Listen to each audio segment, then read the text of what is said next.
Hello everyone, it's time to do another video concerning a disappearance that we have covered on Unfound. I know many of you have watched these videos before, but if you are watching a video done for a disappearance that Unfound covers for the first time, if you are going to watch this one regarding the disappearance of Brian Cook, the reason I do this is because sometimes audio is not a very good way to explain locations and routes, things like that.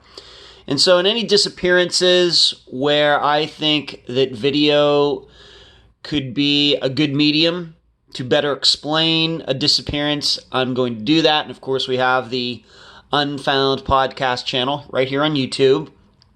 A very popular channel, I might add.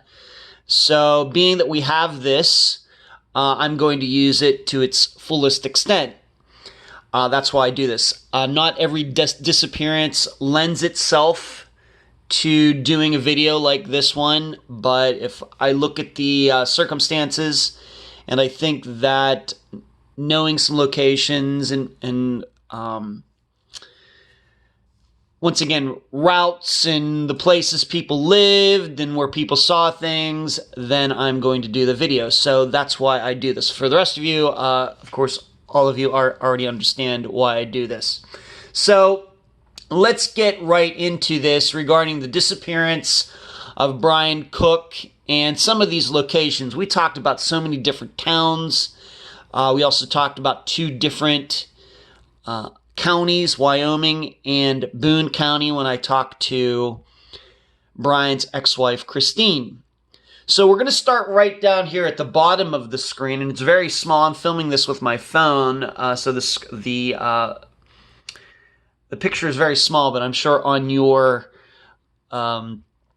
laptop or whatever, it's a lot clearer and a lot bigger. But right down here is where Oceana, West Virginia. You should know this is I guess you might call West Virginia.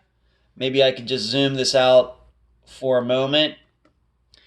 You will see here Beckley that came up. Now you should know when I drive back to Pennsylvania, I go through Beckley to go up here to 19 to get to Pennsylvania. 19 eventually hits Route 79, and my dad lives right off 79 in Pennsylvania. So I am familiar with this area. I've never gone this far over here, but I'm certainly familiar with this area over here. But this is, like I said, what you might call west or middle West Virginia, if you ever want to find it on your own. So let's zoom back in here. I'm going the wrong direction. Okay. So right down here, Oceana, that is where Brian lived. That is also where Sherry Myers disappeared. You will also see Matheny down here, and you will see Linko down here, and we'll get to those in a moment. Now, the story that has been on the record since Brian disappeared 9 years is that Maurice picked him up in Oceana. This is Wyoming County down here on the bottom of the screen. And they drove up here to this area up to... Here is Wharton, where we have this little marker I have for Grant's Grocery. Drove up to this area, which is where Brian's stepmother lived. As you heard, she would not sell him the truck because she believed he was high or drunk and he was not fit to drive. That's the story. And so they turned around, and Maurice's story is they came the whole way back down here and had to have gone through Oceana, which is right here, to get to Linko, which is where he says he dropped Brian off and never saw him again. Now, if you've listened to the episode already, you know that there may be some reasons to doubt that story. Now, nobody saw Brian and Linko, no video, no people saw him, had no connections to that little town, nothing at all. No reasoning. Maurice has never given a reasoning. A reason as to why Brian wanted dropped off there. It also is kind of strange to me that they would drive the whole way back down here, go through where Brian lives, and that's not where Maurice dropped them off. No, Maurice dropped them over there. But I suppose there could be some reasons, but I think a lot of people are now doubting that. Maybe they've been doubting it since the beginning, but I think with the information that has come in the last year and a half to 2 years, there's good reason to think that that's not what happened. So instead, of course, the alternate story that you got to hear in the episode is that Maurice, they went up here, and instead of going back down to Linco, they stopped here in what this area is Wharton. Once again, this is in Boone County. There is a line right here between Wyoming and Boone. It's not on this map. They stopped here. In fact, you can see if I just turn you can see that the upper left-hand corner. That is the grocery store right there. That allegedly someone saw Brian run in there, looked pretty rough, said he needed help, and then two white men,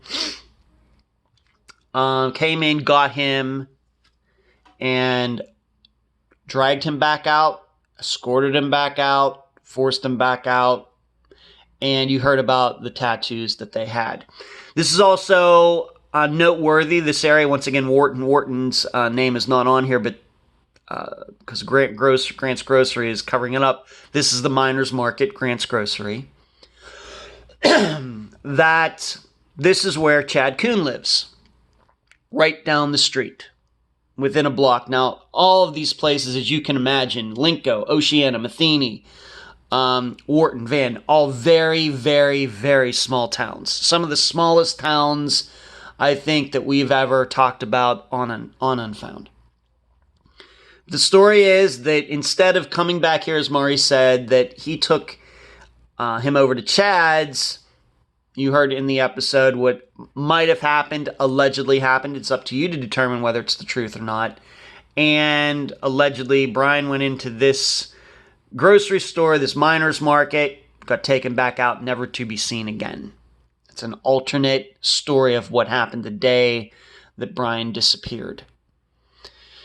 Now, I want to talk about these other people that we spoke of in the episode, Sherry Myers, Chester Stewart, and Rachel Toler, just to give you an idea of where they disappeared or where their remains were found, etc. Once again, we have two alternate theories with Brian's case. Either he disappeared here in Wharton, Miners Market / Grant's Grocery up here, or he got out of Maurice's vehicle here in Linco, down here, right there. Sherry Myers lived in Oceana. She was last seen in Oceana. Now, what happened to her? If we knew that, we could just go solve it right now. I think there are reasons to believe that she's not with us anymore. We just don't know. All we know is that she's from Oceana. That's where she was seen. There's no stories that she was taken anywhere else in the area and was seen anywhere else, unlike in Brian's disappearance, where we have a couple different stories. She was last seen here talking to some people in a truck. That's all we have. I've made attempts to reach somebody in her family. Unsuccessful so far. Now, as far as the two other people that we spoke of, Chester Stewart and Rachel Toler, this is where the town of Matheny, once again, right here down at the bottom of the screen, comes into play. You'll see these areas, Linco, Oceana, Matheny, very close to each other. In Chester's case, situation, his mother, who I've gotten to talk to twice, lives in Matheny. She saw him in Matheny, and she thought that he was going to Oceana for some reason. Wasn't sure why. Now, you should know Chester Stewart had issues, drug issues, addictions. But when he was found, remember, that's not a disappearance. His is an unsolved murder. Even though he may have gone to Oceana, actually, he was found in Matheny in this abandoned house's swimming pool. I guess it was 9 feet of water. He had been weighed down. Maybe he was deceased beforehand. I'm sure the medical examiner knows. That information I don't think is out there. But he was found only a quarter mile down the road from where his mother lived. That's an article that I found. So he was found, his body was found in Matheny at this pool, an abandoned house right there. I'm guessing it was filled with rainwater, not real pool water. Right there. Now, Rachel Toler, same thing. She was murdered. Her body was dismembered. Limbs cut from her body, her torso. She was found near a cemetery or in a cemetery. The remains were not buried. No attempt to cover them up at all. They were found in a cemetery in Matheny. So we have Sherry Myers, who disappeared from Oceana, and we have two people who were murdered found in Matheny. And then we have Brian, who lived in Oceana, but we know that he went up here. I do not believe that his stepmother's lying. Went up here to try to buy that truck, and then either he disappeared Wharton or down here very close to his hometown over here in Linco. So these three of them are kind of together, and Brian's might be near them, maybe not near them. And I think that you should figure that into your calculations, whether you try to determine whether these 4 cases, 2 disappearances, 2 unsolved murders, are related or not.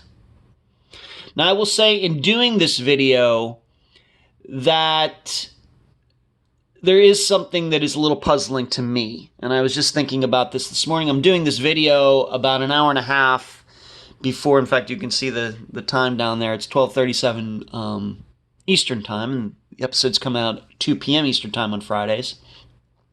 That usually, if we're to believe that Brian was set up, that this is just a theory, that Maurice set him up, that Maurice knew that he had the money and was going to try to get it from him with the help of Chad and whoever else.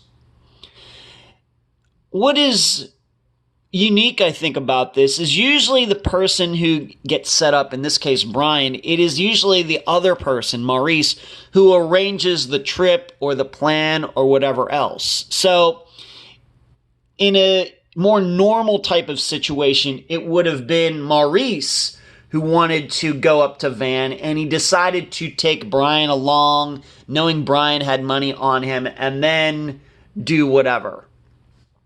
What's different, it's clear that Brian was the one who needed to go up here. And he was the one who was seemingly, possibly, maybe, set up, even though he was the one who initiated the trip in the first place. And I'm not sure what that means. What would be interesting to know is how long in advance Brian planned this trip up to Van.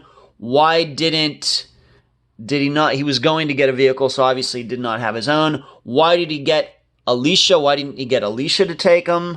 Why didn't he get somebody else to take him? Why was Maurice? How did it come to be that Maurice was the one who drove him up there? These, I think, are very relevant questions when we think about Brian's disappearance in those terms.